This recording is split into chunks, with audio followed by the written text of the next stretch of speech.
Warning: our YouTube channel and its videos may contain scenes, language, and content that may not be appropriate for all audiences. These videos include surveillance footage, undercover pursuit of suspects, actual police and rescue operations, and fearless confrontations.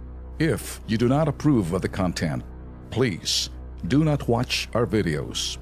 If you wish to continue, we strongly advise that you proceed with caution. Viewers' discretion is advised.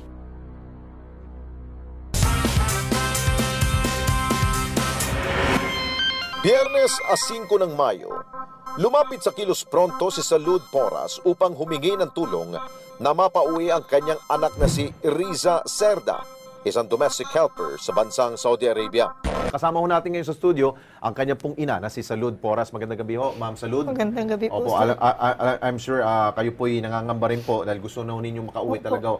Pero ano hong, hindi naman ho siya minamaltrato ho doon? Hindi naman po. Okay, tuloy-tuloy pa rin pong sweldo ho niya. Opo. Yun nga lang, tinatago yung mga dokumento para ho siya makauwi, no?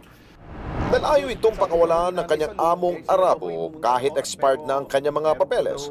Kilos Pronto kaming nakipag-ugnayan sa Overseas Workers Welfare Administration o OWA. Okay, ipapacheck natin para ma-expedite yung pagpapauwi sa kanya. Okay. Lunes, 8 ng Mayo, Kilos Pronto naming sinamahan si Inanay Salud sa OWA upang idulog ang kanilang sumbong. Agad silang inasikaso ng OWA upang kunin ang mga kinakailangang impormasyon.